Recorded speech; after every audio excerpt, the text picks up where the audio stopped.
Good afternoon. Welcome back. We're going to go ahead and get started here with our third panel. This panel is going to focus on the judicial power.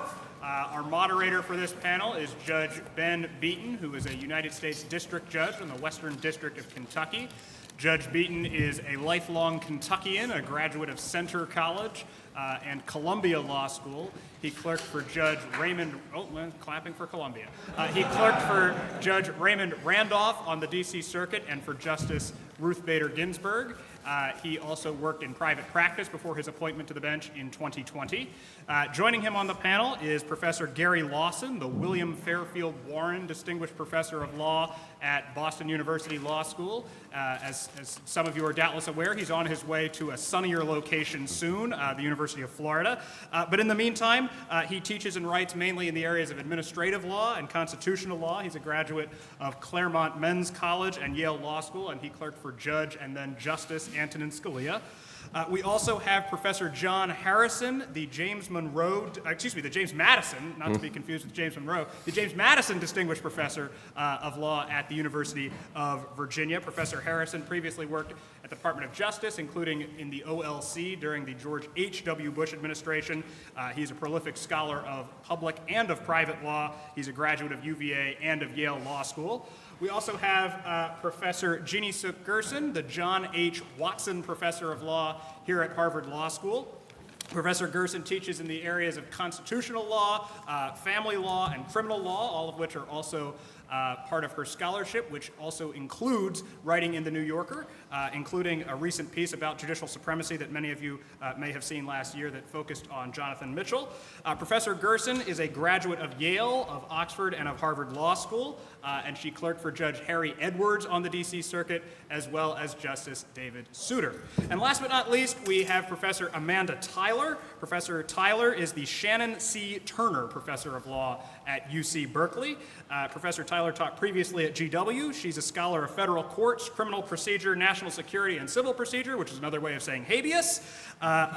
She's a graduate of Stanford University and of Harvard Law School. She clerked for Judge Guido Calabrese on the Second Circuit and for Justice Ruth Bader Ginsburg as well. So with that, I'm going to turn things over to Judge Beaton, as we've been doing all day. Once this panel reaches a certain point, we will take your questions. Please raise your hand and just wait for the microphone to reach you before you ask your question. Judge Beaton? All right. Thank you, Ben, and good afternoon, everyone. I hope, Ben, you work just as hard as editing opinions next year as you do polishing those bios for today. Well done. We have sorted you all out into the future practitioners and the future professors of the world, and now we are bringing you all back together, back to school, as it were, and to be specific, to Fed Courts class for this panel on judicial power and evaluating judicial supremacy. It is with great delight and some trepidation that I'm moderating this panel of heavyweight academics. I understand, and I'm sure you do as well, why Ben Ponce originally wanted Professor Bibas, not his future boss and non-professor trial judge, to interrogate these distinguished academics this afternoon. But Judge Bibas decided he wanted the early panel with Professor Tierney instead.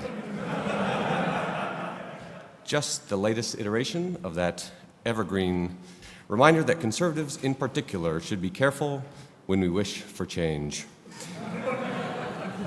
This panel will spar over weighty topics such as standing, the major question doctrine, Chevron, and nationwide injunctions.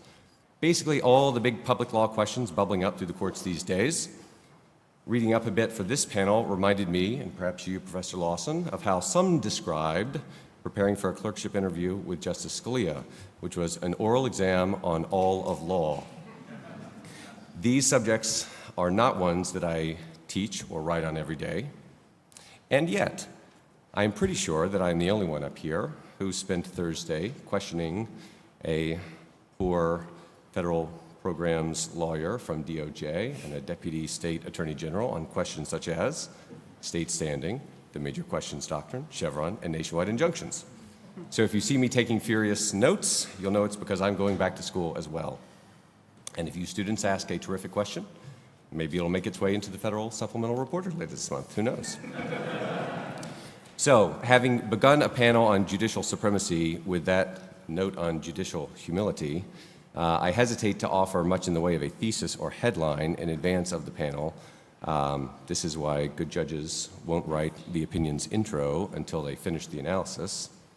But to offer just a bit of a roadmap for you all, I think it's fair to say you'll hear our panelists test many of our intuitions about separate and jealous power relationships between the federal courts and the political branches. Now, anyone who's attended more than one FedSoc event has heard us remind folks of Chief Justice Marshall's description of the emphatic province and duty of the judicial department to say what the law is. Professor Lawson will begin by distinguishing this authority to interpret and declare the law on the one hand, and our duty to decide specific cases and controversies on the other. Or, as Judge Kethledge and Professor Sunstein put it last night, how the law-declaring power is, at most perhaps, incidental to our adjudicative power. Professor Harrison will then highlight some of the limits that many of us, perhaps especially us judges, take for granted sometimes as aspects of our judicial power exercised under Article 3. But just because we think of precedent or preclusion or remedies as fundamental aspects of what courts do, does that necessarily mean that these flow from the Constitution itself? Perhaps these flow from subconstitutional law. If so, they would be potentially subject to revision by Congress, which would of course have serious implications for many of the current debates regarding the relative powers of the courts and the president. Professor Gersen will offer some specific examples of just that, proposed legislative rules or limits that might bind the judiciary. And she'll discuss the ways, some surprising, some not so much, that judges and even the executive have reacted to those efforts. This offers another way to test our intuitions, or perhaps Madison's intuitions, regarding how jealous of judicial authority Article 1 and 2 actors actually are, and just how allergic we judges are to those efforts. Finally, batting cleanup at her request is Professor Tyler. As teased, some of you may know, on a recent Advisory Opinions podcast, she'll address a couple of other areas that challenge our received separation of powers wisdom. Standing decisions in which the Supreme Court has limited Congress's authority to give us judges additional cases to decide, and major question decisions in which the Supreme Court has limited agencies' authority to address big or novel issues not clearly delegated by Congress. Even though I'm sure we all won't agree on all these questions, I'm confident we can at least agree, despite Citizens United, despite our political polarization, despite redistricting, that these are important topics that really do affect the role of the courts in our separation of powers. This is not just a dreamland panel.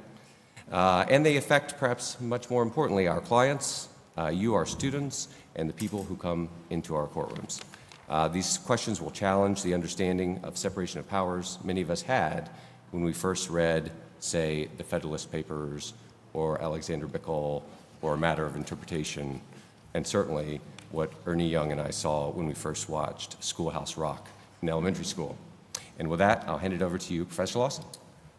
Thanks so much. If we're going to think about the role of the judicial power in the Constitution's scheme of separated powers, might be a good idea to see what the Constitution says about this judicial power. Well, I'm not even going to bother to open this to Article 3 because it's not going to help. The Constitution doesn't say much. It vests in judges defined by certain salary and tenure features, something called, quote, the judicial power of the United States. It does not tell us what that is. So we have the voice of Douglas Adams, the ultimate question of life, the universe, and everything. Yes, but what exactly is it? Well, we don't know. That undefined power is then extended to certain cases and controversies. There's a mention in the Constitution of matters of, quote, law and fact, not policy, mind you, but law and fact. And then other than a few constraints on certain kinds of trials, that's basically it.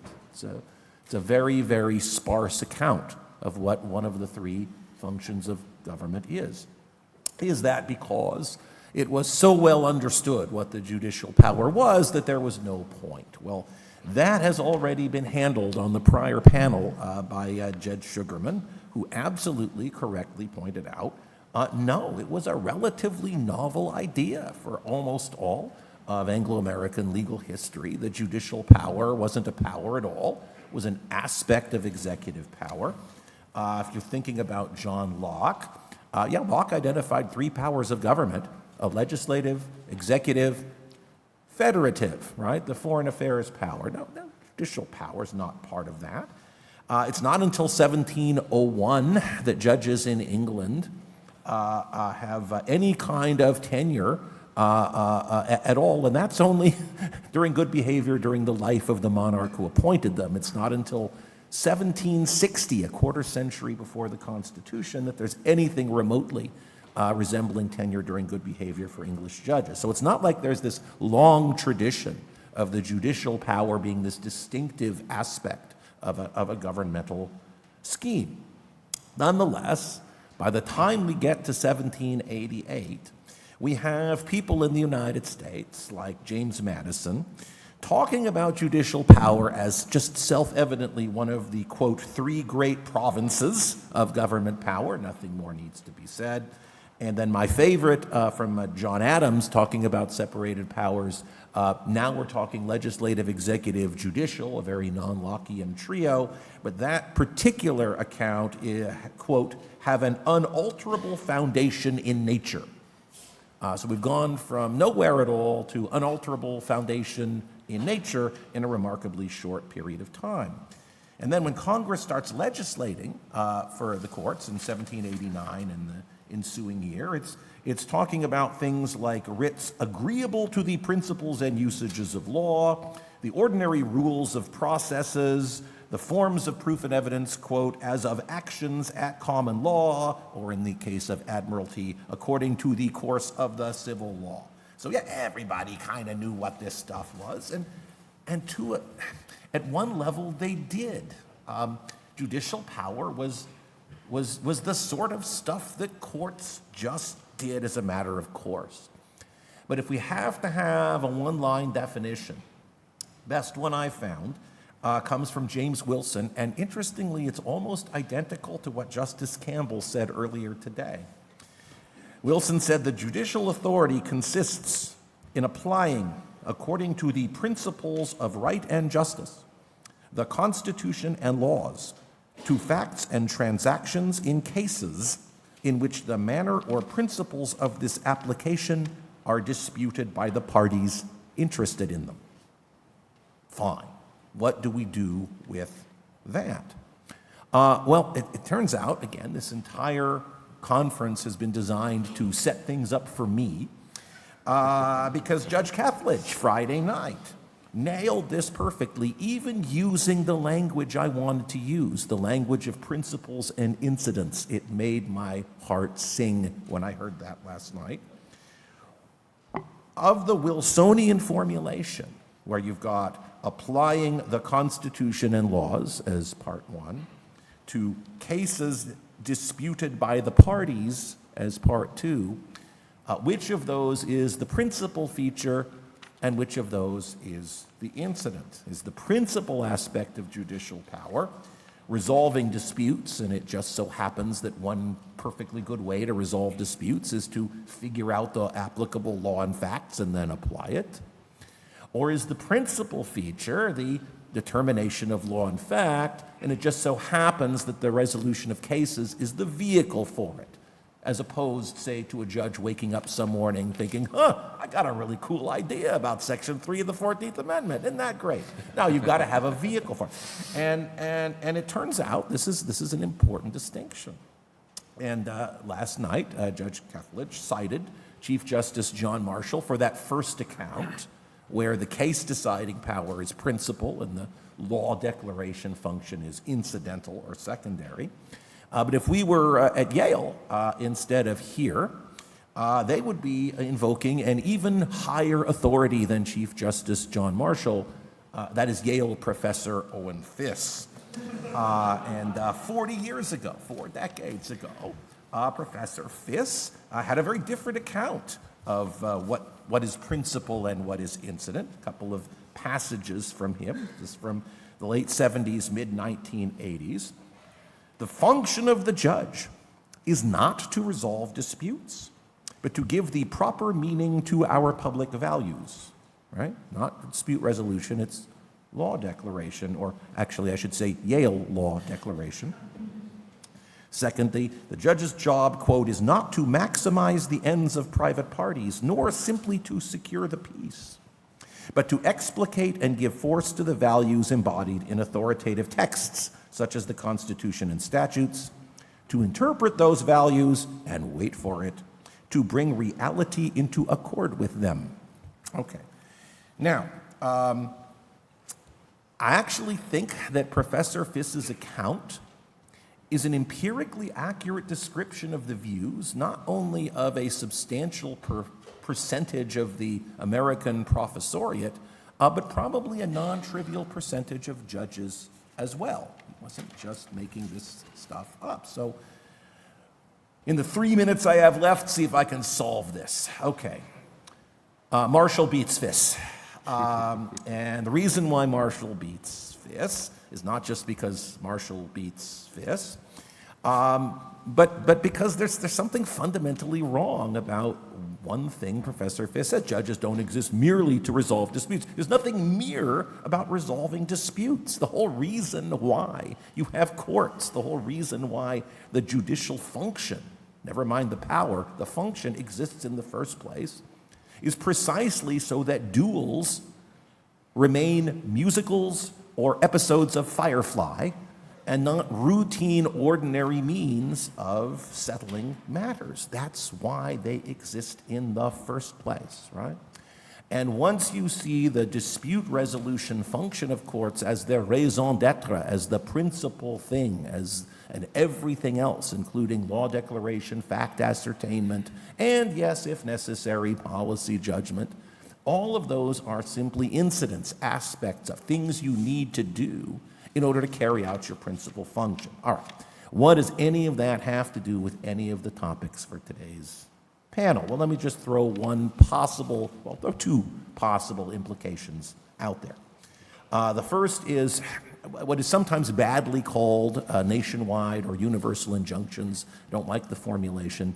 The more apt description is injunctions that enjoin defendants with respect to actions regarding non-parties to the case.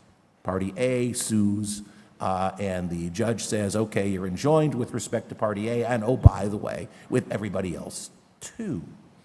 Under a dispute resolution model of what it is the courts do, no, that's simply not part of the judicial power. The judicial power is to resolve the dispute.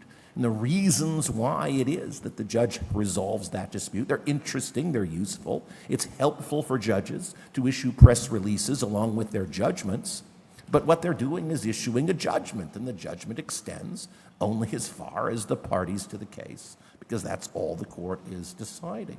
Now, it may very well be that in a particular case, the judge is quite convinced that the reason why this party should win is going to be the same reason that the next party should win, and the next party, and the party after that. And that's fine, but that just means that the next case before that judge will be a really easy one. But you have to have the next case. And it may be that the next case will come to a different judge who will have a different view, or even to the same judge, but maybe this time the parties present different arguments and considerations, and you reach a different answer. In any case, the judicial power is not the power to decide what other government actors can and can't do. It's just not what it is. It's the power to resolve disputes, right? Everything else is an incident. Second point, and I can get this one out in 10 seconds, it also means that Ben Ponce's favorite Cass Sunstein book, One Case at a Time, might have a point. That Sunstein fellow, smart guy. All right, thank you, Professor Harrison. Thank you, Judge. I see the theme this weekend is it's all about the Benjamins. Our topic is why separate powers. It's 2024. In 1987, the first time I was on a panel at a Federalist student symposium at the University of Chicago, the topic for the panel was the role of the legislative and executive branches in interpreting the Constitution. So this is the update. And you can decide whether I've learned anything in the last 37 years. My thesis is, following Gary, that the Constitution provides for a limited form of judicial supremacy based on and consisting of the court's authority to decide cases or controversies. Second point is the practical effect of what the courts do, what we might think of as the infrastructure of judicial supremacy, depends in large measure on the subconstitutional law, not the constitutional separation of powers itself. My third point, which I won't be elaborating, but it goes to the whole theme of this conference, is that this is an example of a broader principle, which is separation of powers is really thin. Whenever we tend to think about separation of powers, we tend to think about other issues that we then feed into separation of powers. Like when Judge Kethledge last night was talking about it takes 3 branches to coerce. What does it mean to coerce? Coercion is defined by the content of people's rights, not by the separation of powers. Right, in 2024, as Gary just said, one of the topics in which judicial supremacy, the relationship between the executive and the judiciary is very much in play, has to do with so-called universal remedies, nationwide injunctions. Universal remedies, I think, is a better term, certainly, than nationwide injunctions. That happens when a single district judge gives an order to a government agency concerning what the government agency is to do with respect to everyone, and not just with respect to the person who brought the lawsuit. I'm going to use that kind of case as a test bed, as a source of examples of what I'm going to say about what separation of powers is for, and then how so much of what we think of as the judicial role is determined by the subconstitutional sources of law. First, back to separation of powers, the big topic, why separate powers? One reason to separate powers the way the United States system does is to have an institution devoted to the rule of law. Other institutions, the lawmaking institution, the institution that builds roads and conducts wars and does other actual things, might not be concerned with the rule of law as much as maybe specialists in the rule of law.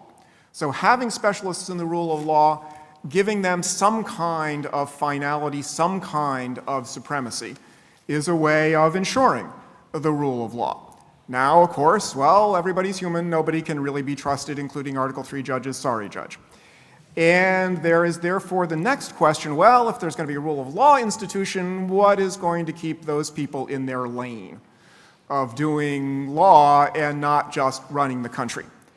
What is to keep the judiciary from becoming a third house of the legislature staffed with graduates of the Harvard Law School? Lest that seem rude to our hosts, let me say the only thing worse would be a third house of the legislature, staffed with former inmates of an institution at 127 Wall Street in New Haven, Connecticut. What is going to do that? The first way the Constitution does that is simply dividing the concepts, saying there's a difference between executive power and judicial power and legislative power, then assigning one of those conceptual powers to an institution, then trying to ensure that the people in that institution will not be too politically beholden to the political actors in the other two institutions. Okay, that creates judicial independence, but what's going to keep the courts in their lane? A lot of the work, at least as we've come to understand the system over the last couple hundred years, of keeping the courts in their lane is done by what Gary was just describing. The principle that they don't generally expound the law, and maybe, this would never happen in America, slip in some of their own views about what the law ought to be. Rather, they decide particular concrete disputes. That's an imperfect way of keeping them in their lane of doing law and not just running the country, but it's built into the Constitution. Well, how does that system work? Having the courts just decide concrete disputes. And again, my main point is a lot of what we think of as the principles that do that have the courts decide just concrete disputes, don't come from the Constitution itself. Think again about universal or nationwide relief, where a single district court might be able to do something that, in effect, binds everybody throughout the country. Is it shocking that a court can do that? No, there's a court that does that. It's the Supreme Court of the United States. Why does the Supreme Court of the United States do that? Because of the rules of stare decisis and precedent. They set precedents on questions of federal law that are treated as binding by all the other courts in the United States. It is the legal rules about precedent that give the court that authority. My view, somewhat controversial, but I think the more you think about it, the more sense it makes, and in part this is inspired by Gary Lawson's work on thinking of questions about how to decide uncertainty in law. The doctrine of precedent is a way of resolving questions about uncertainty of law. It is like the rules of evidence for finding out what the law is. Well, who can make the rules of evidence for the federal courts through the horizontal effect of the necessary and proper clause? Congress can.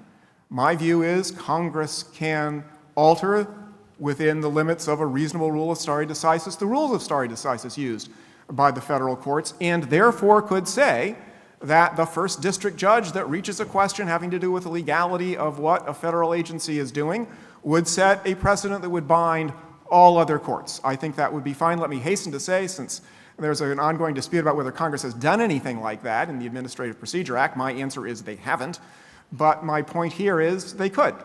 The second point, one of the things I learned in my 10 years at the Justice Department was no suit against the government is ripe until it's moot. Another thing I learned, and I'm sure the judge has heard that, another thing I learned is there is no estoppel against the United States. That's part of the law of judgments. The law of judgments isn't in Article 3. The law of judgments is so much not in Article 3 that there's a restatement about it. It's a body of law that's been adumbrated by the courts over the decades, the way the law of stare decisis has. And of course, I'm going to say that Congress can change the law of judgments. Congress could, oh my God, heaven forbid, say that the United States is subject to non-mutual issue preclusion, so that the first time the United States loses a suit, all other parties can then take advantage of that. Again, I don't think Congress has done that, but I think they can. Another body of subconstitutional law that Congress largely controls that's extremely important in federal courts is the law of remedies. Building on the law of equity as it existed at the beginning of the Constitution, but building on it because it was then and is now subconstitutional law. So Congress could decide that in some cases involving federal agencies, like having to do with the adoption of a rule that the court concludes is wholly invalid, that the remedy the court would give would be to order the agency to rescind the rule, which would in effect have effects on non-parties. I think that would be constitutional. As I keep saying, I don't think Congress has done that, but the point I want to conclude with is making those judgments. What should stare decisis look like? What should the law of judgments look like? What should the law of federal remedies look like? Calls for policy trade-offs. Somebody deciding what are the costs, what are the benefits for the public, for which rules do the costs exceed the benefits, for which rules do the benefits exceed the costs. That's the kind of judgment that should be made by a legislature. That's another reason to separate powers, is have decisions like that made by elected officials. Well, that's the update, and maybe there will be more in 2061. Thank you. Professor Gersen. Thank you. So many of you are going to be graduating at some point and then going to work in law firms, and some of you will work in the federal government, some of you will be clerking, some will end up in the executive branch or working in Congress. And the thing is, in all of those places, other than in the federal judiciary, you will be protected by employment protections like, laws that are either Title VII or laws that apply like Title VII in the executive branch and in Congress to give discrimination protections against employees. Well, over the years, over the decades, Congress has strongly opposed employment statutes to be passed by Congress that would bind the judicial branch. So every time Congress has made a move to apply Title VII and other anti-discrimination employment law type protections to the judicial branch, the way that Congress has bound itself and its employees, and Congress has bound the executive branch, well, the Judicial Conference has showed up each time to testify on the Hill to say, this is a bad idea, don't do it, we're very disappointed you're even considering it. It's not necessary, it's not advisable, and the reasons that are classically given are because of, quote, judicial independence, and also, even though they haven't said directly that it would be a separation of powers violation, that's certainly the flavor of the explanation for why this is not a good idea for Congress to do, and also because the judiciary is the branch that resolves disputes, and they know how to resolve disputes in the employment arena. When there's an allegation of discrimination, they do it all the time. They know how to do that, and so that they can do that for their employees and create similar protections on their own without the involvement of any of the other branches. That has been the explanation, and in the words of then Chief Judge Merrick Garland, when this came up while he was Chief Judge, he said, we think that we can police ourselves. So currently we do have this judicial exceptionalism, and that statutory workplace discrimination protections apply to all other employees of the federal government, but not to the tens of thousands of judicial branch employees. Most of them do not have jobs actually relating to the substance of judging. We're talking about everyone in those buildings, like janitors and secretaries, and law clerks are a small slice of those employees. So most federal employees have access to EEOC, complaint process, or the civil cause of action provided by Title VII. Judiciary employees do not. So my former student, Olivia Warren, who graduated a few years ago, testified before the House Judiciary Committee in 2020 that she was very severely sexually harassed while working as a clerk for Judge Stephen Reinhardt. So as I said, each time Congress thinks to do something, judges have strongly pushed back and said, the value of judicial independence and the ability to regulate ourselves on matters of discrimination in employment militates against this. And so I have to disclose as part of this that from 2021 to 2023, I was the lead attorney in a constitutional case against the federal judiciary as a whole, alleging that the judiciary has a internal process for taking in complaints of sexual harassment, sex discrimination, a lot of other kinds of discrimination, and that those policies and procedures were inadequate, so inadequate that they violate procedural due process and equal protection, and that the plaintiff in this case, she was an employee who alleged sexual harassment and sex discrimination by her employer, by her supervisors. So the complaint had been dismissed at the district court level, in part because I think part of the district court judge's reasoning involves some idea that, well, Congress hasn't provided Title VII type protections, and you're basically trying to replicate kind of Title VII protections by making a constitutional claim. But then we won in the Fourth Circuit on the constitutional claims of due process and equal protection. And you might be able to imagine, we're litigating a case against the federal judiciary, in the federal judiciary, about constitutional law and how it applies to federal judiciary actions and officials. One of the defendants, the named defendants, was a chief judge of a circuit, and then it had to be litigated in that exact circuit where the conduct had been alleged. And so then different judges had to be appointed from other circuits to sit on a 3-judge panel, even though it was technically in the Fourth Circuit. And then as a result of all of that, in the process, you can only imagine, it was like we had to fight about who was going to get to pick the 3 judges. Should it be the judges from the circuit that was actually being sued in the case? Should it be employees from the Fourth Circuit who should actually, be like administering the case and having discretion over all kinds of decisions about how the case would proceed? It was really messy. But at the end of the day, the Fourth Circuit held for the first time that employees had these protections through the Constitution itself, even if not through Title VII. So I was also counsel for that former employee, Karen Strickland, when she testified in Congress after the House introduced a bill, the Judiciary Accountability Act.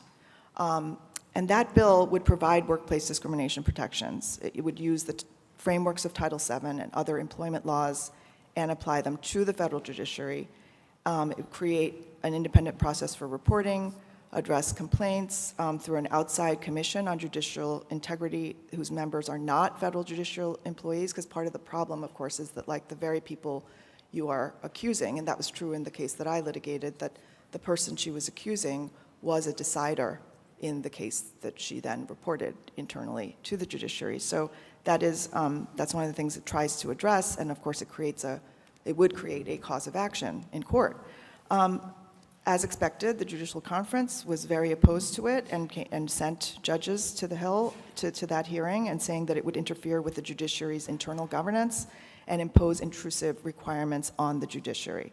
Now, in the separate context of judicial ethics, Chief Justice has also said that that the court has never addressed whether Congress may impose ethical requirements on the Supreme Court, and also in the context of financial reporting gift requirements, the limits of Congress's power to require recusals have never been tested. So these are all ways of saying there are some serious separation of powers concerns here if Congress goes in this direction. And last year, when the Judiciary Committee invited the Chief Justice to testify at a hearing on Supreme Court ethics reform, the Chief Justice declined in light of the separation of powers concerns and the importance of preserving judicial independence. So these are themes that keep coming up every time Congress wants to think about regulating the judicial branch in these ways. So the question, of course, that arises is how the judicial power and judicial supremacy relate to the plausibility of the judicial branch rebuffing these impulses to regulate the judicial branch when it comes to misconduct and employment discrimination and the citation of judicial independence and separation of powers. And I think it's kind of, whether it's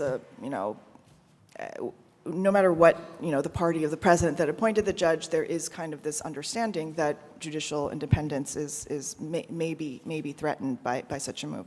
Is it plausible that because of the unique role of the judiciary, Congress needs to refrain from legislating it in order to bind the judicial branch in these matters? When it comes to judicial supremacy, we're usually talking about the judiciary getting the final say on the meaning of a law that applies to others. But does the judicial power or judicial supremacy also entail the judiciary getting the final say, or only say really, on judicial branch affairs in things like employment discrimination or ethics?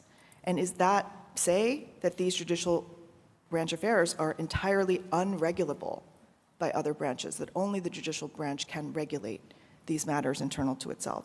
I think there is, of course, a natural inclination that may arise to resist and want to implement binding rules on Article III employees. And the executive branch has typically, the executive branch itself also historically resisted Congress regulating it on these matters, but ultimately Congress did regulate it. The judiciary is continuing to do the same thing to this day. If Congress does go the route of passing statutes that bind the judicial branch for employment discrimination, it may also mean that the executive will be enforcing these rules against the judiciary. And the reasonable fear, of course, is that with this tool, the executive may seek to control and influence Article III. So even though the public discourse right now in the area of judicial ethics involves the judiciary, like things like gifts and disclosures, the issue overhanging it is kind of this idea that ethical lapses insinuate outside influence on Supreme Court justice. But we would be moving to influence inside, like the executive branch influence on Article III through the phenomenon of regulating employment discrimination. And so basically, I think that I should just put my own cards on the table. I do not believe that the judiciary is doing a good job of regulating itself when it comes to these employment discrimination matters. And the question is, do we think somehow that the judicial role requires us to say, oh, well, it's really not great, but that's what we have to have because of the separation of powers? And I look forward to your reactions. Thank you, Professor Gersen. Professor Tyler, we've done an amazing job of staying on time so far. I have no doubt that you will be able to continue the streak. So first, I want to thank everyone for having me, and it is such a privilege to be on this panel with such a distinguished set of colleagues in the academy and on the bench. I do want to pause right at the outset and say I think it is quite significant to highlight the fact that you have 2 RBG clerks on this panel. That was supposed to get more laughs. Nervous laughter? Maybe. The other thing I want to highlight at the outset is that in a meeting I was not present at, they apparently decided on hard rules about the clock. So I'll do my best, but I don't want anything I've just said to count against my time. My focus today will be anchored in the Supreme Court's recent decisions that, on one account, seek to force Congress to decide important questions within the scope of their Article I powers, or on a different, arguably complementary account, seek to protect Congress's prerogatives from infringement, in particular by the executive, and possibly, though of course this is what I will try to tease out, from the judiciary as well. So I want to talk about what I have in mind in terms of the principles in the cases, then I want to raise some questions, and finally I want to flag what I consider to be a puzzle raised by these developments. So first, what am I talking about? I can't help but start with Youngstown. I was teaching it this week to one of the students in the audience.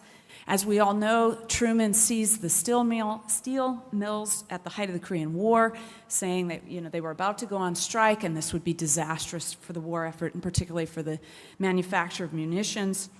Of importance to some of the justices on the court, Congress had not declared war. Of importance to all of the justices in the majority, Congress had not more specifically authorized the seizure, and indeed on some accounts had indicated its opposition to the idea. Now the court, as we all know, rejected what Truman did. Justice Black's opinion said this is a job for the nation's lawmakers, not for its military authorities. Justice Jackson's opinion said nothing in our Constitution is plainer than the declaration of war is entrusted only to Congress, which he says means it lays upon Congress primary responsibility for supplying the armed forces. Now, one could argue that some of the court's recent decisions in the major questions realm are involved or turn on similar considerations. In West Virginia versus EPA 2022, the Chief Justice for the court held that the EPA did not have the requisite authority to adopt its Clean Power Plan, which by capping greenhouse gas emissions aggressively would force power plants to transition to cleaner methods to generate electricity. In so doing, he wrote, in certain extraordinary cases, both separation of powers principles and practical understanding of legislative intent make us reluctant to read into ambiguous statutory text the delegation claimed to be lurking there. To convince us otherwise, something more than a merely plausible textual basis for the agency action is necessary. There must be clear congressional authorization. This is because, the court said, there are extraordinary cases that call for a different approach, cases in which the history and breadth of the authority that the agency is asserting and the economic and political significance of that assertion provide a reason to hesitate before concluding that Congress meant to confer such authority. Now, Justice Gorsuch, as you all know, has written a lot about this, and in his dissent in Gundy versus United States, joined by the Chief and Justice Thomas, he described the idea this way: we apply the major questions doctrine in the service of the constitutional rule that Congress may not divest itself of its legislative power by transferring that power to an executive agency.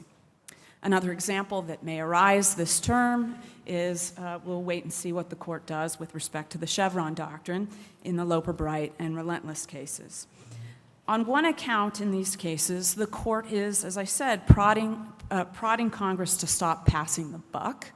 On another account, what the court is doing is protecting Congress's powers from slipping away. Of course, in all of this, we have to be reminded, this is why I started with Youngstown, of Justice Jackson's line: we may say the power to legislate for emergencies belongs in the hands of Congress, but only Congress itself can prevent power from slipping through its fingers. I come now first to my question. How far will this attention to major questions go? How far will this particular attention to seeing that Congress does what Congress is supposed to be doing go? What is a major question? What is a minor question? Will all major questions require Congress to be exceptionally clear that it is deciding the issue and how it and about how it is deciding this issue? Might we see analogous considerations reinvigorate a non-delegation doctrine? Justice Gorsuch in particular tends to link the two. And turning back to the context within which I started, war and emergency powers, such an attention could have considerable force and bite. Think about the War Powers Act, which among other things lets the president commit troops for a period of time before Congress is forced, at least in theory, to address the question. Of course, the Constitution assigns Congress the power to declare war, establishing a framework that the founding generation believed was the right one, even if clunky, because it was clunky. The whole idea was we don't want to go to war lightly after what we've just come through. Now, if more recent doctrine is concerned about the executive trampling on the legislative power and making major decisions for it, how does the War Powers Act stand up? Or take the 100-plus provisions that give the president emergency powers on a declaration of a national emergency? Among other things, to the horror of my teenagers, I flag that on one reading of those powers, the president can shut down the internet. There goes Snapchat and TikTok and all of that stuff. Okay. So before you get too scared, I will say that there is a National Emergencies Act you may know about, and Congress, through that framework, can override such a decision. But in the 40 years we've lived under that regime, Congress has not met a single time to decide or debate whether to end a declared national emergency. So how well does that work? Will we get renewed attention to such issues in light of the court's recent attention to preserving Congress's role in the separation of powers scheme? This then brings me finally to my puzzle. Hope I'm keeping up on a good pace, Judge. I am intrigued with what follows if we put the court's major questions doctrine cases in conversation with two other areas of the court's jurisprudence, particularly its jurisprudence on public and private rights and its more recent standing jurisprudence. So let's start with the former. When can Congress assign enforcement of claims or rights to non-Article III tribunals? Here, the court's case law, putting it charitably, is quite messy. But the inquiry, rightly or wrongly, is often turned on how we define public and private rights. Again, that is super messy. But one line of cases supports the idea that if Congress creates the right, it gets to decide how it's enforced. Take Santa Clara Pueblo versus Martinez from 1978. In that case, the court upheld a scheme by which newly created rights in the ICRA, the Indian Civil Rights Act, could only be advanced and enforced in tribal courts. Consider the much maligned case of CFTC versus Shore. There was a lot going on in that case, two claims, one a claim created by the Commodities Exchange Act and one a common law claim. All 9 justices agreed the claim created by the Commodities Exchange Act could be litigated before the commission, did not have to be litigated before an Article III court. This understanding seems to inform the Chief Justice's decision in Stern versus Marshall, in which he draws a distinction between claims created by Congress and within its regulatory authority and claims outside that authority, which in the case of Stern versus Marshall involved the particular claim at issue, which he said could not proceed before a bankruptcy judge. Here, I would argue the Chief Justice was channeling Justice Brennan, who wrote in Northern Pipeline that when Congress creates a statutory right, it has the discretion in defining that right to create presumptions, assign burdens of proof, or prescribe remedies, and it may also provide that persons seeking to vindicate that right must do so before particularized tribunals created to perform the specialized adjudicative tasks related to that right. Such provisions do, in a sense, affect the exercise of judicial power, but they are incidental to Congress's power to define that right that it has created. Now, I realize here I've just committed a huge faux pas in quoting Justice Brennan at this convention. You'll have to forgive me. I thought I was still in Berkeley. I forgot. But the point here is that the source of the right is hugely significant, or at least it was to the Chief Justice's analysis. And this, combined with the major questions doctrine, leads to my puzzle. If Congress gets, if that line of cases is right, and the Chief's view and Stern controls, or at least his view as I read it to be, controls, and if Congress gets broad latitude to define how a right it creates is enforced, and can even send enforcement of that right to an agency or a non-Article III tribunal of some kind, and the court is increasingly encouraging, shall we say, Congress to take the primary role in legislating down to the gritty details. See the major questions doctrine cases. What explains the court's current standing jurisprudence? And I'm thinking in particular of the cases of Spokio and TransUnion. Why is the court saying it's not enough for Congress to create a right, declare an infringement of that right equals a legal injury, and provide an enforcement scheme pursuant to which the rights holder gets to go to an Article III court? Focus on TransUnion. For the majority in that case, Justice Kavanaugh said that only some of the plaintiffs in the class action could come into federal court to advance the claims Congress had given them under the Fair Credit Reporting Act. Specifically, the majority, building on Spokio, held that to be deemed a concrete injury sufficient to come into an Article III court, the plaintiffs must identify a close historical or common law analog for their asserted injury. So for those whose erroneous credit reports were circulated to third parties, they get to come into court because they can analogize their claims to a common law claim. But for those whose credit reports said that they were on a terrorist watch list, but those reports weren't circulated, even though Congress had declared that to be a legal injury and provided for a right of action to seek damages in federal court, they did not get to proceed under the majority opinion. So even though Congress's views, we are told, should be afforded due respect in framing those rights and injuries and standing, Congress, the court said, may not simply enact an injury into existence. Now, Justice Thomas concurred in part and dissented, for my purposes, in relevant part, saying this is all wrong. In particular, he says, with a significant caveat, which we can get into later if people are interested, that legal injury, that is to say Congress saying you are injured, is enough. For Thomas, the inquiry was simple. As he wrote, courts for centuries held that an injury in law to a right that is not related to duties owed collectively to the community is enough to create a case or controversy. And he gives examples historically. Now here, Justice Thomas's, and I promise I'm wrapping up, Judge, Justice Thomas's approach is consistent with the approach to standing long advocated by Judge Fletcher and more recently being promoted, at least in a related way, by Judge Newsom on the 11th Circuit.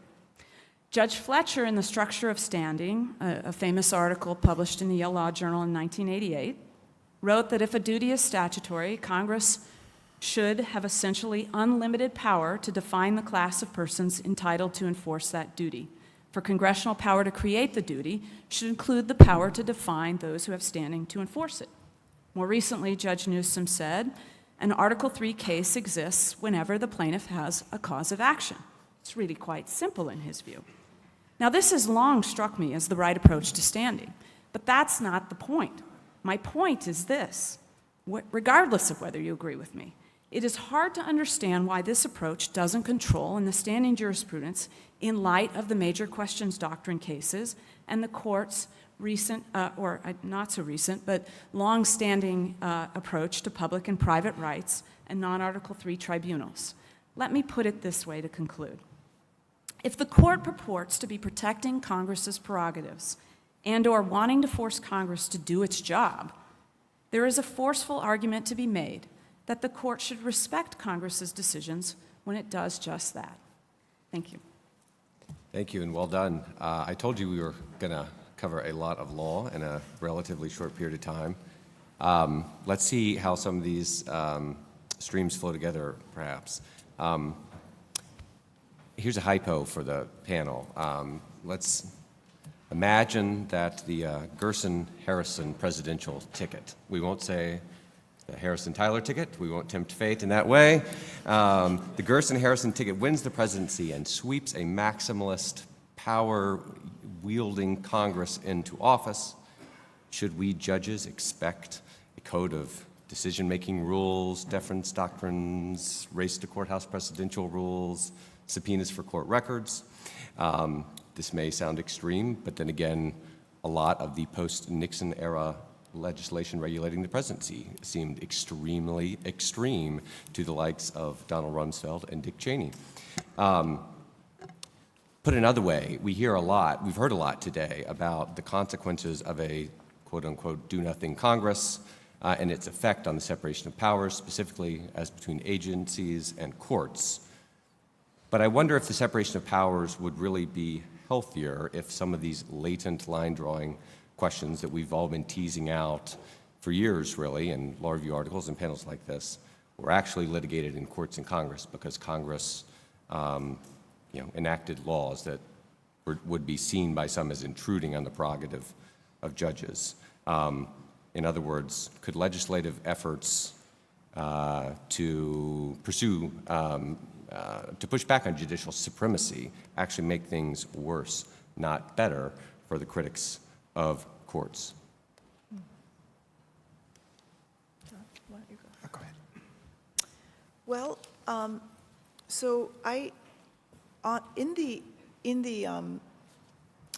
think that in the main, the limited form of judicial supremacy that John was talking about, it really, and then also the idea of the specialists in the rule of law that also came up, that the courts are specialists in the rule of law, and that entails certain arrangements. And in the realm of employment discrimination and things like, things that regulate judges' conduct, it's not just about staying in their lane in terms of the different branches and staying in the judicial role, but what do we do about acts of misconduct that that judges are very familiar with as dispute resolvers and people who do things like find facts and decide on how law applies? And what do we do about the fact that judges also need regulations in order to keep a check on those things? So in terms of Congress, you're asking, could it make things worse? Because after all, it's the judges who, some of whom That's will feel right. targeted by the legislation, who would then resolve the cases, who have separation of powers principles, notions of Article III independence more robust than Professor Lawson's as the nearest tool at hand. And they would be the ones presumably resolving that inevitable constitutional challenge. Yeah, so I don't like to assume that judges are going to feel vindictive or automatically that they're going to be resistant once Congress has said these are rules that apply to you too. And in my own concern, a lot of my academic career has been devoted to the concept of procedural due process and a fundamental fairness inside institutions that are not the judiciary, just institutions like schools and universities and employers. And often it is about the processes that are being employed inside, that before they get to courts, or maybe they never get to courts, but every day these kinds of investigations and adjudications are going on inside institutions. And then when things go wrong, sometimes they go to courts, and then judges have no trouble saying, well, that procedure that you used inside your institution, whether it's a state university or a private university or an employer, did not satisfy the legal requirements that either Congress said that you're bound to or that the Constitution requires under the Due Process Clause. Like, that's something that happens every day. And yet, when it comes to judicial processes or processes within the judicial branch to adjudicate these kinds of things, there really is no mechanism for review. And so I do think that some of the concern, and I share this concern, that you don't want to open up a whole bunch of judicial decision-making and the process of judicial decision-making to things like discovery and things like, inquiries about how judges interacted with their law clerks that might, implicate certain substance of cases. But that just seems like it's the kind of thing that legislative acts would be able to carve around. Because when you're talking about fair processes, like did you get a hearing? Did you get a hearing that was before an adjudicator that was not actually the person that you were accusing of misconduct? We're talking about really, really basic concepts that currently do not actually bind the judiciary. And so if the judiciary internally wants to say, like, the person you're accusing of misconduct is the person who's going to be deciding your complaint, right now, the only way that that can be resolved is through a constitutional lawsuit. And I do think that some of the concerns about intrusion on the federal judiciary's processes or the substance of their work is extremely overblown. And it's understandable that judges would not want this regulated. It's better, everyone wants to regulate themselves. Private employers want to regulate themselves. Everyone does. But at the end of the day, this is not really a tenable situation, and I don't think that I don't want to assume that judges would react to it by being like, well, fine, we're then just going to try to circumvent what Congress did. Professor Harrison, would the response be different with respect to legislation, say, about decisional aspects of the judicial role? Two things. I think first, let me elaborate on sort of a premise of all this, because I got this out. There is a source of congressional power for this, and it's important to know what it is and how it works, and it's going to feed into my answer there, which is the back part of the necessary and proper power. Congress has, and we have Gary here, a leading scholar of the necessary and proper power, has power to make all laws which shall be necessary and proper for carrying into execution the foregoing powers. That's the first part. That's the part you hear about in McCulloch. And all other powers vested by this Constitution in the government of the United States or in any department or officer thereof, including the judges, including the executive department, including the judicial department, meaning the point of, and that's what I call the horizontal necessary and proper power. The point of doing that is to provide the legal structure through which the other powers will work better. And I think that one way to make any bureaucracy work better, whether it be the huge bureaucracy of the federal executive or the much smaller bureaucracy of the federal courts, is to subject it to the rule of law, rules created by somebody else, and not just by the decision makers. I think that contributes, especially to the rule of law institution, the federal judiciary, contributes both to its better functioning and to greater public confidence in it. I think one thing we know about the specific question as to deliberations and so forth, one thing we know from congressional regulation of the executive branch in these areas using that power is that it is possible for Congress, sometimes with the executive branch pushing on this, it is possible for Congress to come up with rules that provide both a reasonable level of public access to information and protection for the genuinely important deliberative discussions, or for something I think much more relevant to the executive than the judiciary, national security information. There are ways to protect that, and I would say this isn't on the platform in the presidential campaign. But if I were drafting the platform, it would say something about Congress demonstrating its even-handedness by applying to the judiciary the rules that it has already created for the executive branch, and that have been designed to create a reasonable balance between public access to information about what the people's employees are doing and the genuine need for confidentiality in the formulation of government decisions. I think it can be done, and it would make the government better. Amanda? I think the through line here is this idea that we're trying to get down to the essence of what each branch's role is. And my comments are about the Congress's job is to legislate. When we think about the courts, the through line through all of our comments, I think, is their job is to decide cases. And I don't understand what my wonderful neighbor to be proposing to infringe at all on that. And that, I think, is exceptionally important, particularly when you put that point in conversation with a lot of the case law, of which there is a lot, on the question, when does Congress infringe on the power to decide cases? And so if you look at a case like Bank Markazi, or Patch Act, some of the cases that debate the Reconstruction case of Klein, they all turn on this question. Seattle Robertson and Seattle Audubon, other cases like this, all dive into this question. At what point does Congress, in playing with statutory law and amending statutory law within its Article I powers and applying those changes to pending cases, sometimes at a very small, specific, in a very specific way, i.e. to cases pending in court that are named out in the legislation by their docket number, the court has upheld such laws, saying that Congress is changing the underlying law. It's not actually telling us how to decide the case. And if that's okay, then surely regulating judges as interacting with their employees is okay, because it's nowhere near the line that crosses into telling them how to decide cases.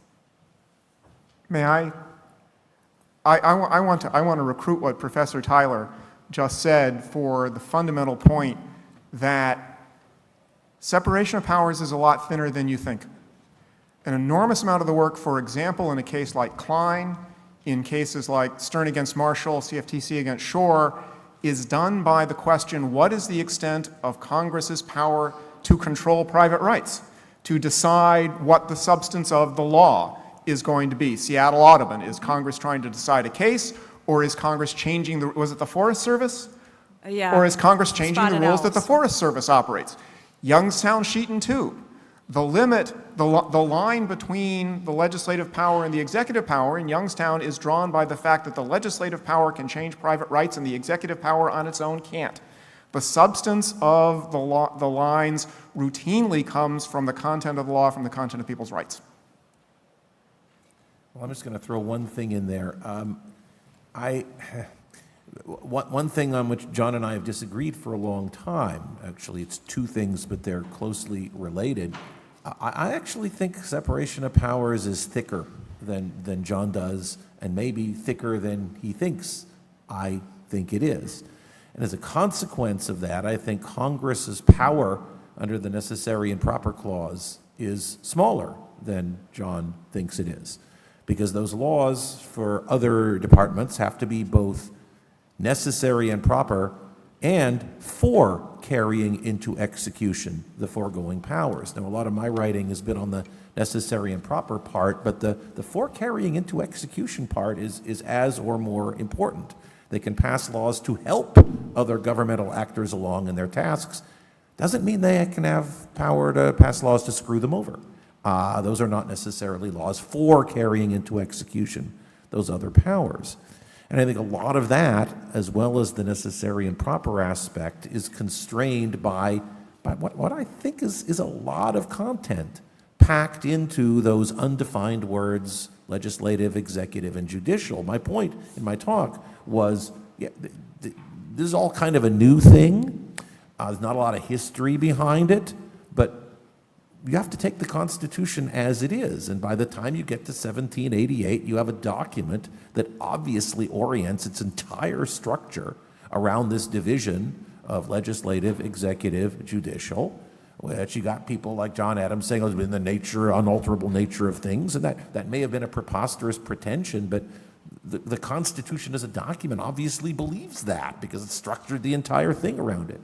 So if you aren't trying, however hard it may be, to give real content to those terms, I just don't think you're interpreting the document as it is. So the reason why 37 years later we're still talking about the same things that John was talking about back then is because it's really hard to figure out what legislative, executive, and judicial powers mean when the document hasn't bothered to define them. Doesn't mean that isn't the task, and it doesn't mean that it can't be done. So, I have no doubt that you all are correct about the natural, logical implications of these precedents regarding regulating decisions. I'm just going to say, anecdotally, I have colleagues who think so much of the separated powers that they think the 6 months report is unconstitutional, which is just a list of cases that are pending. I asked them if they think our paychecks are unconstitutional. I do wonder, I think about something from this morning, though, echoes of the federalism, some federalism debates, like points we heard on the first panel. I mean, there's a whole body of perhaps analogous case law about rights of action with respect to states and state actors, in which I believe the courts didn't just say, well, there's nothing, there's no state, there's no article with respect to the states. We're going to look at the 14th Amendment very carefully. We're going to tease out a complicated test. No doubt some of that is objectionable to some people up here. But it is a lot of law that's out there, driven in part by structural concerns about, well, what is the limiting principle if Congress is allowed to create, say, damages actions against state actors? And those are states that have actual political powers to influence very directly the election of the president and the selection of Congress. Are there limits for courts who can't fight back or shouldn't fight back in the political process? In other words, is there a flip side in terms of perhaps an aspect of the decisional aspect of deciding cases and controversies that would mark an outer limit that could affect these debates on judicial supremacy, maybe aiding the argument that it is not as vast as we think? Is that to me? I mean, I think the federal rules of evidence are unconstitutional. So I'm probably the wrong one to be answering this one. And I'm not sure your colleagues are wrong about the reporting requirements.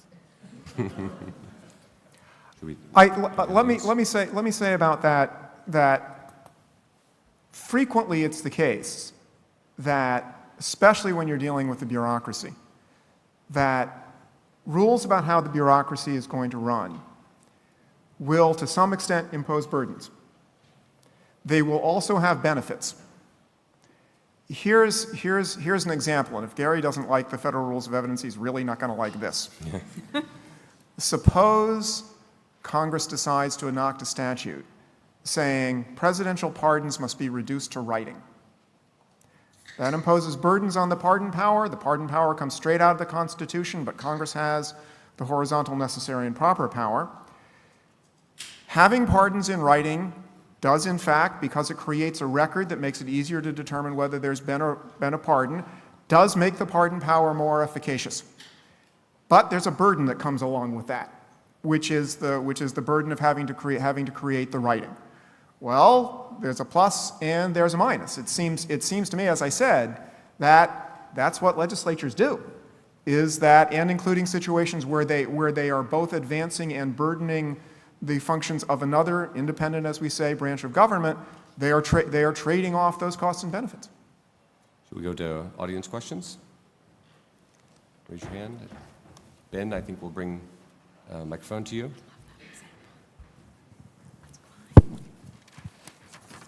Hi, thank you all for being here.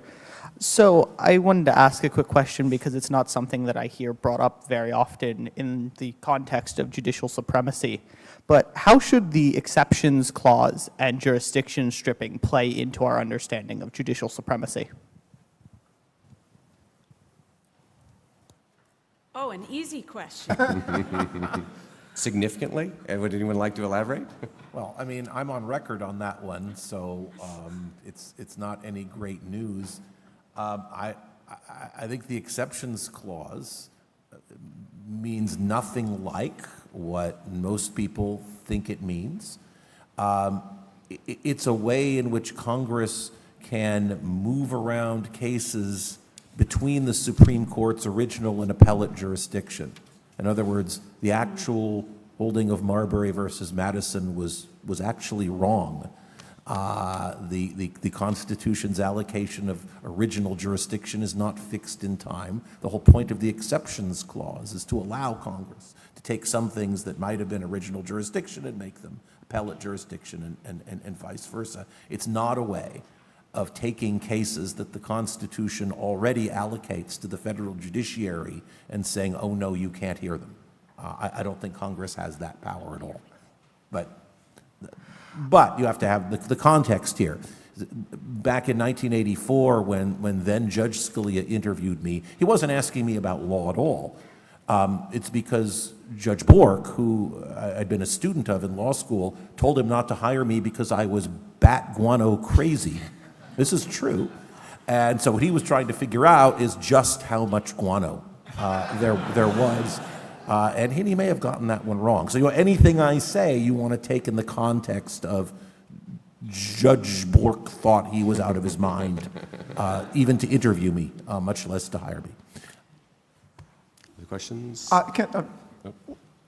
I'm going to take a substantially more conventional view on the exceptions clause than Gary does. We're here at Harvard, so I'm asking myself, what would Henry Hart say? And although I don't 100% agree, the great Fed court scholar who was here at Harvard more or less created the field back in the 1950s. But a fundamental point that Hart made in his great dialogue about the power of Congress to restrict the jurisdiction of the federal courts is that, I'm going to put it this way, the exceptions power question is not a question about judicial supremacy. It's a question about the respective role of the federal courts, and especially the Supreme Court of the United States and the state courts. The point with which Hart concludes, having decided that yes, Congress has substantial but not complete authority under the exceptions clause, is that in many ways, as the framers saw the Constitution, the primary guarantors of private rights, including private rights as they're protected by the federal Constitution, are the state courts. And when Congress uses its exceptions power to the appellate jurisdiction of the Supreme Court of the United States, it is leaving cases in state courts, leaving cases in courts that are courts and that have an Article 6 obligation to treat federal law and the federal Constitution as supreme. And another feature of the design is that Congress has an incentive not to go overboard with limiting the appellate jurisdiction of the Supreme Court of the United States, because the Supreme Court of the United States is the Supreme Court of the United States.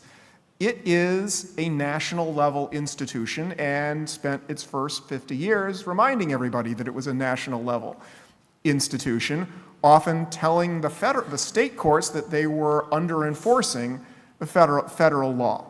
So judicial supremacy and even a pretty broad view of the exceptions power, such as I think I would take broader than Hart would have taken, get along just fine.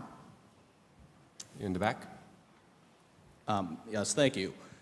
I wonder how much this idea by Professor Harrison that Congress has the power to, using sub-constitutional law to limit the power of courts, doesn't really hold true in the 14th Amendment context because of Flores and some of the preceding cases that seemingly circumscribes the power, the Section 5 of the 14th Amendment power of Congress.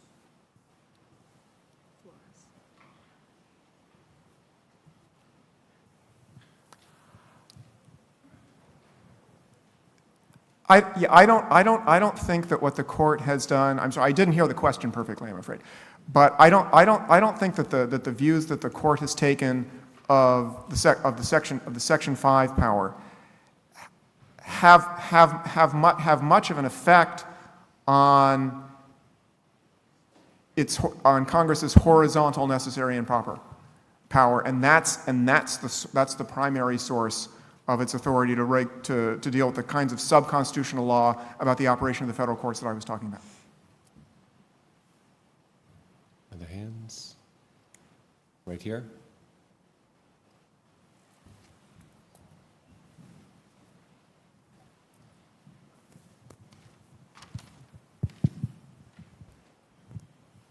Thank you. My question is that while there is a series of cases that says Congress has the power to delegate to non-Article 3 tribunals, should the Article 3 judiciary have the final say, like with judicial review, to tell what the law is? I think that's an open question at the Supreme Court in the 2018 case of oil states and also Atlas Roofing.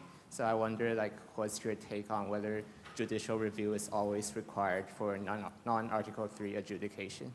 Thank you. I suppose I should take that one.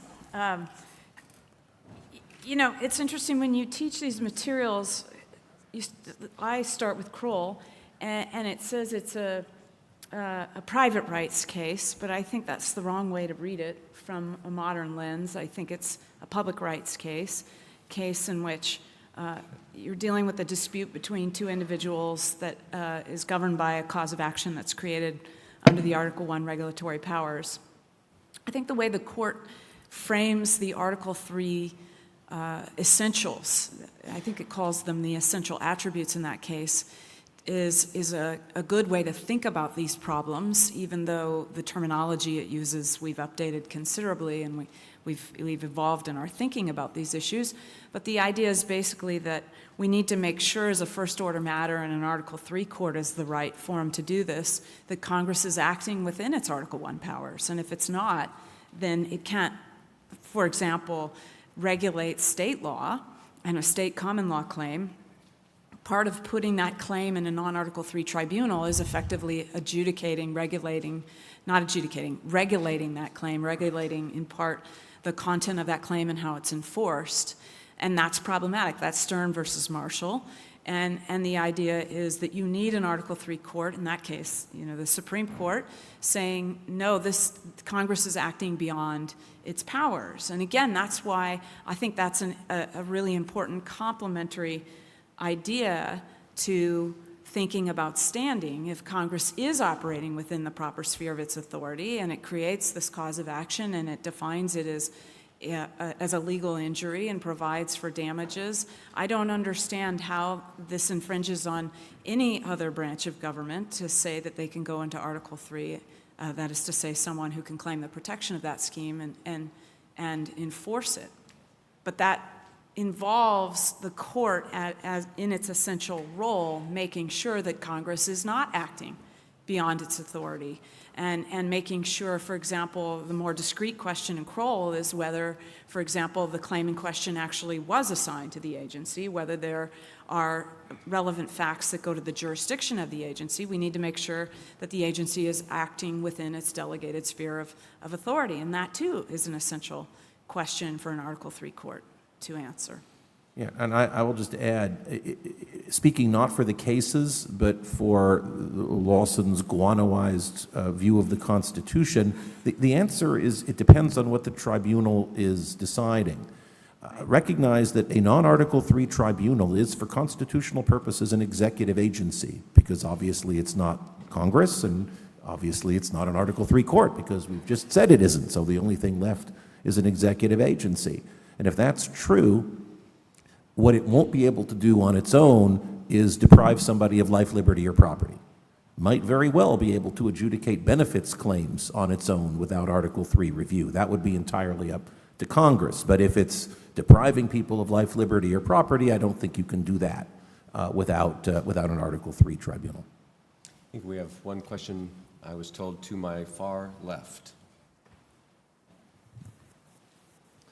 Hi, thank you so much for coming. My name is Nate, and thanks for looking over here to the far left. I'm comfortable. My question, so in our federal courts class, we talked a lot about the dispute resolution model, the law declaration model, and like Judge Kethledge said last night, I'm firmly persuaded that the dispute resolution model is more consistent with our separation of powers, yet it seems wildly inconsistent with the cert granting power that the Supreme Court has. And so my question is, can you reconcile the Supreme Court's certiorari power to choose which cases they're going to decide with the dispute resolution model? Thank you.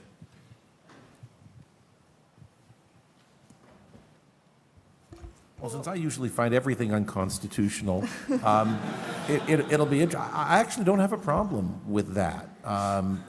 All the dispute resolution model says is that what courts do when they act is resolve disputes, and everything else is incidental to it. It doesn't really say much about how you get those disputes into court. That's a different question.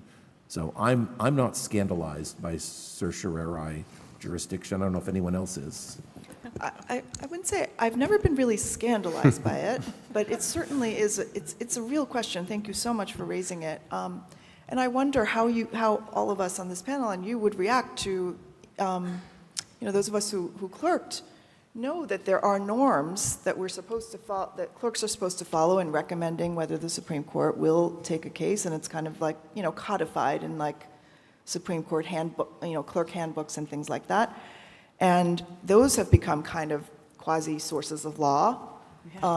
And I wonder what you would think about Congress actually codifying those kinds of rules to say these are the rules that the Supreme Court must follow in deciding whether to hear a case or not. And of course, there's some amount of discretion that's going to be afforded, but here are these are the outlines of what you have to do. And there is a lot of room for regulation of the Supreme Court's practices that Congress hasn't gone anywhere near, in part because these are things that the details and the kind of rhythm and the kind of feel of it is often not that accessible to people who haven't been on the inside of Supreme Court decision-making on this score. But I myself see no problem with having these things regulated to some degree by Congress.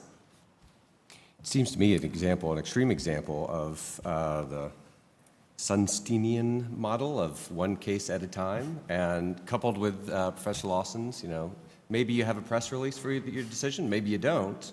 That's often what happens with a cert grant or denial. You know very little. You never have a complete picture. It's hard to tease out principles unless you are a member of the guild who has been inside. One might make at least a dotted line to notions of judicial supremacy about the rules that get a case to the top and then who can't. One way you might describe the system is to say that the American courts run law declaration software on case deciding hardware.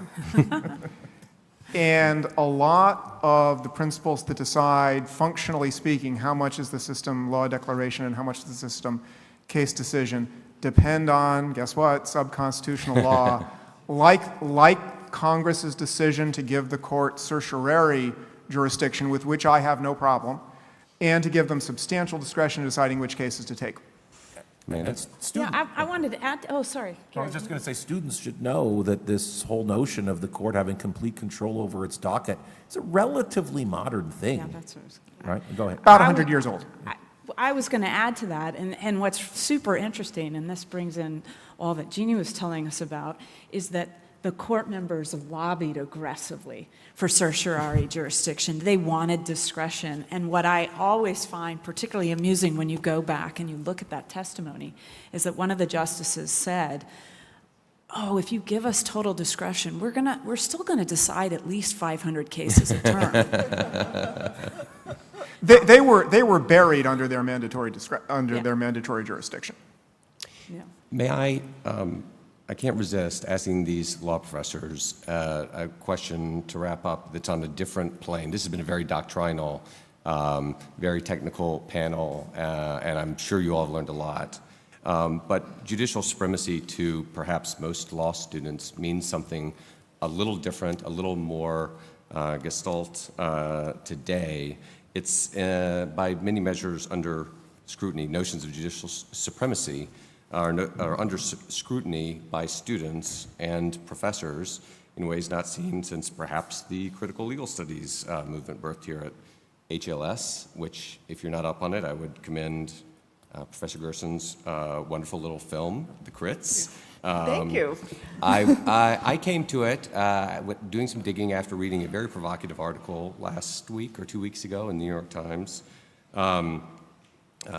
by Jesse Wegman. It quoted my friend with whom I clerked, Leah Lippman, who said, "Teaching con law today is teaching students what law isn't." That sort of view perhaps goes even further than the crits.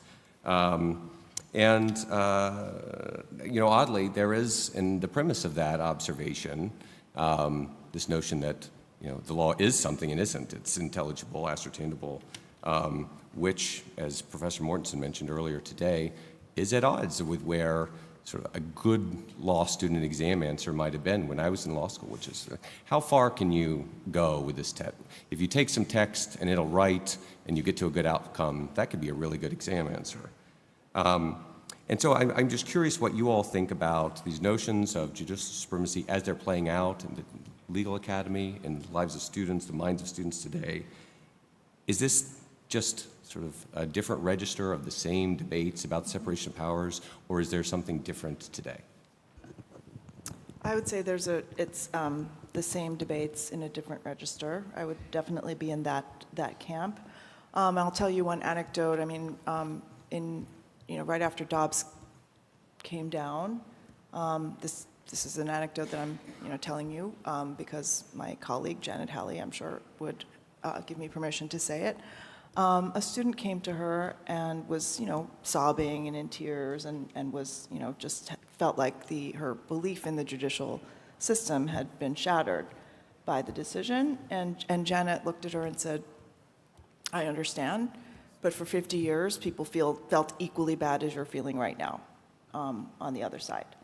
And basically, when I read articles like the one that you mentioned with liberal law professors saying, I don't know, all of constitutional law is now different, and like all of our norms are different, and how am I supposed to teach constitutional law the way now everything has to change? And my honest reaction has been, wow, how have you been teaching constitutional law up to this point? Because I don't, if that has to change, so I don't have that view, and I can't really relate to it very, very well.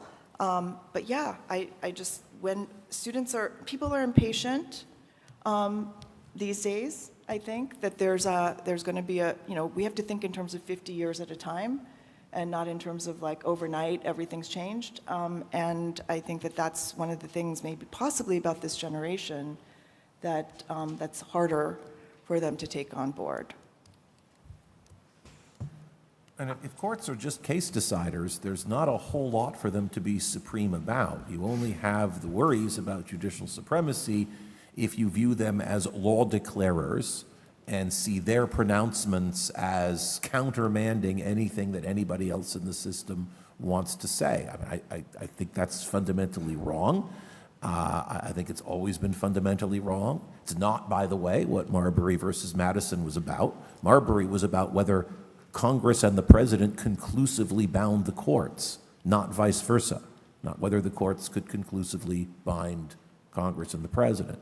So I think a lot of what you're seeing as the reaction to judicial supremacy is a false conception. I think John is right. There's a much more limited understanding of judicial supremacy that if that prevailed, a good chunk of the heat would drop away, I think. Am I wrong? Amanda? I think, and Jeannie, correct me if this is not analogous, but an analogy to the story you told, when I teach federal courts, I don't know how many of you have taken it and whether you've worked with Hart and Wexler. I hope you do. New edition coming out next year. But I teach Michigan versus Long, and there's this fascinating dissent by Justice Stevens in that case. The case deals with the issue of whether the Michigan Supreme Court got an interpretation of the Fourth Amendment that was pro-defendant correct. And the Supreme Court reverses. And Justice Stevens dissents and says, among other things, I don't think the Supreme Court should be taking cases where state courts overprotect federal constitutional rights. For years, I taught that case, and I would try to drag out, thank you for nodding, he had my class, I would try to drag out of my Berkeley students, all of whom reflexively love this dissent. And I admit there are things in it that I find very attractive, but I would say to them, as an intellectual exercise, please ask yourself whether you would love this dissent if it was a Second Amendment case. And then this hush comes over the classroom, right? And I think what we're having right now as a national experience in debating judicial supremacy is that very debate, but it's much more real. And I think what's important about that is it's forcing each and every one of us who think about these issues to have to try to separate out fundamental principles of separation of powers as we understand them from the merits. And that is really, really hard to do, but actually really important. That is the most optimistic and classically liberal take on our current political judicial moment that I can imagine. And so I think we should applaud Professor Tyler. And in there, thank you all very much. Thank you to the panelists.